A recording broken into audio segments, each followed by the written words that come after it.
नमस्कार दोस्तों। आज मैं देश में बहुत ज़ोर शोर से जो चर्चा चल रही है वो राहुल गांधी की सदस्यता खत्म करने की बात, जो केरल राज्य के वायनाड लोकसभा से वो प्रतिनिधित्व करते हैं, लेकिन उनकी सदस्यता कर्नाटक में कुछ विवादित भाषण के कारण समाप्त कर दिया गया है। मैं उसी का विश्लेषण कर रहा हूँ। तो मैं आपको बता देना चाहता हूँ कि पहली चीज़ तो कि जो सदस्यता समाप्त करने की बात है, सबसे पहले इसमें इसका कारण यह है कि 14 जुलाई 2013 को मनमोहन सिंह की सरकार ने एक बिल पारित किया था कि संसद जो सदस्यता है वो तत्काल समाप्त नहीं किया जाए, उनको अपील करने का मौका दिया जाए। ये माननीय सर्वोच्च न्यायालय का निर्णय था। लेकिन इस पर यह विवाद उठता है कि राहुल गांधी ने उस बिल को फाड़ दिया प्रेस कॉन्फ्रेंस में। तो मैं आपको बता देना चाहता हूँ कि राहुल गांधी जी ने अगर इस बिल को फाड़ा तो गलत किया, क्योंकि कानून सम्मत चीज़ थी। और एक तरह से बिल को फाड़ना एक तरह से कानून को तोड़ना होता है, जो संवैधानिक वैधानिक प्रावधानों के अनुरूप नहीं है। लेकिन मैं इसमें यह भी बता देना चाहता हूँ कि अगर वो बिल फाड़ा उन्होंने, तो एक तरह से ये उद्देशित की बात थी। जो इल्ज़ाम लोग लगा रहे हैं कि जिसने कुआं खोदा वही उसमें गिरा, तो इसमें यह है कि जब भी कोई संसद सदस्य या विधायिका या विधानमंडल के सदस्य पर जो आपराधिक प्रवृत्ति या किसी प्रकार की प्रवृत्ति पर उनका जो आरोप लगता था, तो लंबे समय तक केस चलते रहता था। फिर वो केस चलते चलते जो विधानमंडल का जो भी, चाहे लोकसभा हो चाहे विधान सभा हो चाहे राज्यसभा विधान परिषद हो, वो सबका समय ही खत्म हो जाता था। तो एक तरह से माननीय सर्वोच्च न्यायालय के निर्देशन में जो भी न्यायालय का निर्णय आता है वो सही है, क्योंकि जिस टाइम में उनका सदस्यता चला जाता है तब उनको एहसास होता है। और ख़ास करके इसके लिए विधायक और एमपी के लिए जो हर जिले में जो न्यायालय का प्रावधान किया गया है, बहुत बढ़िया बात है कि तत्कालीन सदस्यता जाने के बाद उनको एहसास होता है कि मैंने क्या गलती की नहीं की। अगर 2 साल से तक मैंने उनको पनिशमेंट भी हो जाता है तो उसी समय उनकी सदस्यता भी चली जाती है। अगर 5 साल से ज़्यादा होता है तो उनको फिर निर्वाचन लड़ने पर प्रतिबंध लगा दिया जाता है। एक तरह से ये देश हित की बात है, और ख़ास करके साफ छवि वाले लोगों को निर्वाचन क्षेत्र में या चुनाव लड़ने के लिए मौका मिलता है।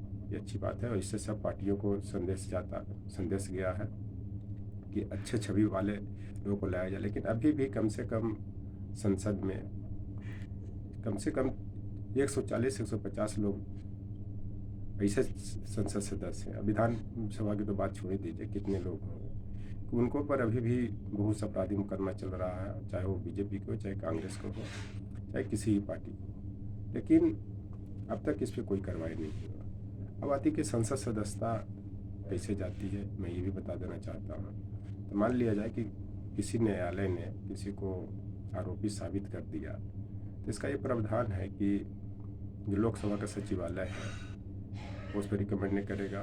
और ये भारतीय संविधान के अनुच्छेद 102 में प्रावधान किया गया है कि किसी भी संसद के सदस्य की सदस्यता महासचिव या लोकसभा का जो महासचिव जो सचिवालय है उसकी सिफारिश पर ये राष्ट्रपति के विवेकाधिकार है या निर्णय पर छोड़ा गया। लेकिन बिना राष्ट्रपति की अनुमति के पहले ही ये सचिवालय के द्वारा राहुल गांधी की सदस्यता समाप्त कर दी गई। एक तरह से तानाशाही प्रवृत्ति की बात करती है, एक तरह से संविधान का अतिक्रमण की बात करती है, विधान के अतिक्रमण की बात करती है। और मैं जो राहुल गांधी पर ये आरोप लगाया जाता है कि बार बार जो मोदी जी बोलते हैं कि ओबीसी का इंसल्ट किया, ओबीसी का शोषण कर रहा है, तो मैं आपको बता देना चाहता हूँ कि जब किसी जाति के व्यक्ति हो, अगर उसका टाइटल ही मोदी हो, चाहे कोई किसी का भी हो या किसी जाति का भी हो, चाहे मीरा मोदी हो, चाहे ललित मोदी हो, चाहे जो भी इस तरह से हैं, तो अगर उनका नाम लेने में किसी को दिक्कत नहीं होनी चाहिए। लेकिन ये तिल का ताड़ बना करके एक जाति से ओबीसी का इंसल्ट किया। ओबीसी में तो सिर्फ एक मोदी जाति नहीं है, चलते ही वोट बैंक की राजनीति नहीं बनाए।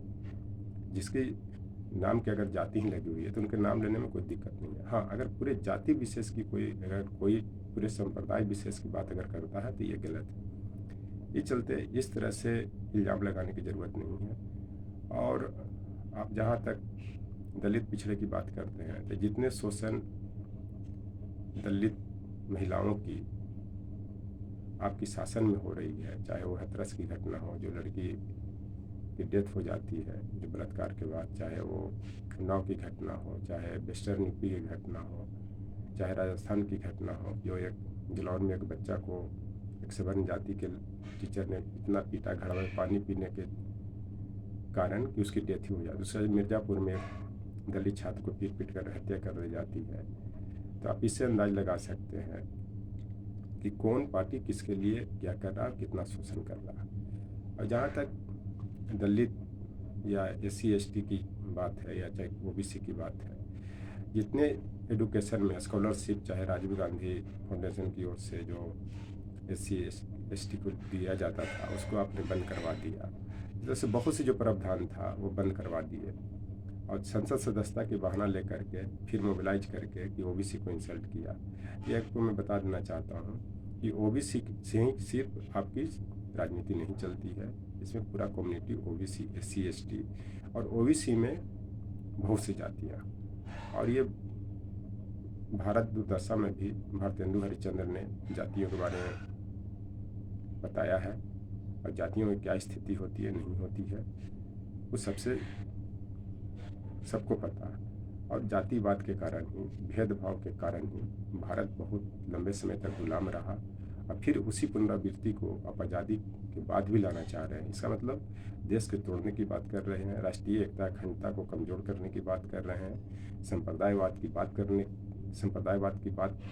कर रहे हैं, कभी जातिवाद के नाम पर, कभी हिंदू मुस्लिम के नाम पर करके ये दंगा फसाद करवाना चाहते हैं। इस तरह से जो विधानमंडल की जो सदस्यता की बात है, एक तरह से देश हित में है और जब किसी को चोट लगता है तब एहसास होता है। चाहे किसी भी व्यक्ति की सदस्यता की बात हो, तत्काल समाप्त करना चाहिए, लेकिन एक प्रोविज़न के तहत करना चाहिए। उनको सुनवाई का मौका नहीं दे, लेकिन जो भी संवैधानिक या संविधान के द्वारा जो प्रावधान किया गया है अनुच्छेद 102 में, वो देखने की ज़रूरत है। कुछ 103 भी इसकी प्रावधान करता है, ये सब देखने की ज़रूरत है। उसके बाद ही उस पर निर्णय ली जाए। इसमें खास करके राष्ट्रपति को इसमें हस्तक्षेप करने की ज़रूरत है, क्योंकि देश के संविधान के प्रधान हैं। लेकिन जब कोई शासक, अगर किसी देश का शासक, जैसे मुग़ल काल में सिर्फ मान लिया जाए कि जो शासक होता था सिर्फ उसको मौज मस्ती या सत्ता से ही या पद से ही मतलब रहता था, तो उसमें वो कुछ नहीं करता था, जो आया वही करता था। लेकिन हमारे देश में बहुत से राष्ट्रपति हुए, जैसे KR नारायणन हुए, ये सब हुए, उन्होंने बहुत सी जो सरकार की जो नीतियाँ थी उनका विरोध भी करते थे, बहुत सा बिल को पुनर्विचार के लिए भेजते थे, उसके बाद उस पर जो आता था वो करते थे। लेकिन आज के दौर में ये ऐसा नहीं हो रहा। तो इसी से आप अंदाज लगा सकते हैं कि देश में क्या हो रहा है, नहीं हो रहा है। जहाँ तक संसद सदस्यता की बात है, वो किस तरह से ख़त्म किया जा रहा है। अब कुछ दिन पहले लक्षद्वीप में भी देखा, हालांकि माननीय सर्वोच्च न्यायालय के निर्देशन के बाद उनकी सदस्यता बहाल कर दी गई। तो इसी तरह से मुझे लगता है कि राहुल गांधी जी का भी सदस्यता बहाल कर दी जाएगी, क्योंकि कोई इसमें ऐसा बात ही नहीं है कि दंगा फसाद हुआ या शांति फैला है। अब डेमोक्रेसी में किसी का नाम लेने से आप नहीं रोक सकते, कोई भी हो, क्योंकि डेमोक्रेसी में प्रजातंत्र है। प्रजातंत्र में खास करके आप देश के मुखिया का प्रतिनिधित्व कर रहे हैं या लोकसभा का प्रतिनिधित्व कर, मैंने आप एक जनप्रतिनिधि हैं, तो किसी भी जनप्रतिनिधि का नाम लेने में कोई दिक्कत नहीं है और न होनी चाहिए। और अब जिस आदमी के नाम में जिस तरह की भी टाइटल लगा रहता है उसी तरह का नाम भी लिया जाता है। इस चलते ये दिल का तार नहीं बना कि हमेशा पिछले इलेक्शन में OBC को इंसल्ट किया तो उसको इंसल्ट किया। कोई किसी को इंसल्ट नहीं होता है। एक अनपढ़ आदमी का ये पहचान है, एक गंवार आदमी का पहचान है जो कुछ नहीं जानता है कि एक जाति के नाम पर, संप्रदाय के नाम पर वोट बैंक की राजनीति करता है। और जैसे ही इलेक्शन ख़त्म होता है, सत्ता पा ली जाती है, तो सारा चीज़ भूल जाता है कि जाति कौन है।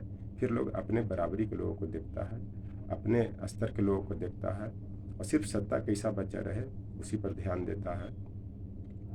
इस चलते मुझे नहीं लगता है कि माननीय राहुल गांधी जी ने कुछ ऐसा स्टेटमेंट दिया कि उससे उनकी संसद की सदस्यता चली गई।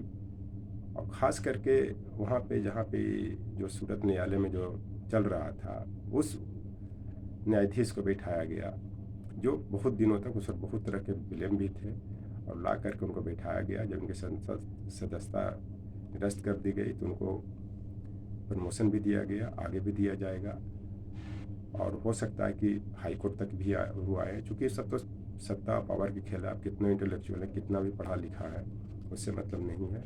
आपका पॉलिटिकल पावर कितना मजबूत है, पॉलिटिकल संरक्षण कितना मिल रहा है, इस पर डिपेंड करता है। और पॉलिटिकल संरक्षण के कारण ही ये देश की आज स्थिति इतना खराब है, क्योंकि जिस स्वतंत्रता के बाद जिस गति से देश की विकास होनी चाहिए थी वो नहीं हो पाया। तो सबसे बड़ा कारण भेदभाव, पक्षपात, छुआछूत, जातिवाद, संप्रदायवाद, हिंदू मुस्लिम, ये सब लेकर के नहीं हुआ। और जो खास करके जो पढ़े लिखे वर्ग के लोग थे, खास करके सवर्ण थे, हमेशा दंगा फसाद करवाते रहे। कभी हिंदू मुस्लिम में काशी, कभी जाति भेद को लेकर के। अब बिहार में आप लोगों ने देखा कितने जातीय हिंसा हुए। खास करके जो ऊपर के लोग रहते थे, ऊपर जाति के लोग थे, खास करके करवाते थे ताकि उनका सत्ता बना रहे, पावर में रहे। लेकिन जैसे ही इन जातियों को समझ में आ गया, जो माइनॉरिटी को समझ में आ गया, अरे क्या हो रहा है, इस सबसे तो हम ही लोग को नुकसान होता है, दंगा फसाद मारकाट से, तो जैसे जैसे समझदारी आ रही है तो ये रुक भी रही। इस चलते ये संसद सदस्यता की बात जहाँ तक करने की बात कर रहे हैं, तो इसमें खास करके राहुल गांधी की जो स्टेटमेंट है उसमें कुछ मुझे लग नहीं रहा है, और माननीय सर्वोच्च न्यायालय इसको बहाल भी करेगी। तो इस पर एक शेर भी कहा गया, दलितों के लिए लड़ाई सबने लड़ी है, पर कांग्रेस आज भी उनके साथ खड़ी। ये दलितों के लिए, खास करके ओबीसी के लिए जो लड़ाई सबने लड़ी है, चाहे बीजेपी हो चाहे लकीर हो, ये कांग्रेस भी इसके लिए आज भी खड़ी है। क्योंकि देखिए जो अभी मध्य प्रदेश में जो कांग्रेस का जो सम्मेलन हुआ था, उसमें सबके लिए हर जगह मैंने 50% सीट ओबीसी SC ST के लिए जो उनके पार्टी के पद पर आरक्षित की हैं। और जो भी मान लिया जाए कि ओबीसी का जो रिजर्वेशन आया हायर एजुकेशन में 2006 में, वो कांग्रेस नहीं लाई। और मान लिया जाए कि VP सिंह के टाइम में ही जो चल रहा था वो भी रिजर्वेशन आया तो रुक गया। तब ये स्वर्गीय PV नरसिम्हा राव के निर्देशन में या जो भी वो कोर्ट में जो बातें रखी तो आरक्षण भी आया। इस तरह से चाहे संविधान के टाइम में SC ST के आरक्षण की बात हुई, वो कांग्रेस के टाइम में आया। ये चलते यह इल्ज़ाम लगाना कि कांग्रेस ने कुछ नहीं किया, जो ओबीसी विरोधी है, दलित विरोधी है, कहना गलत है। मैं किसी का पक्षपात नहीं कर रहा हूँ, जो जिन्युइन चीज़ है वो उसको मैं रख रहा हूँ। आज आपने क्या दलितों ओबीसी का स्थिति बना दिया है कि हर चीज़ में संविधान बदलने की बात कर रहे हैं, और बदल भी रहे हैं। इस चलते संसद सदस्यता की बात है, एक प्रोविजन के तहत संवैधानिक तरीके से ही किसी का समाप्त किया जाता है।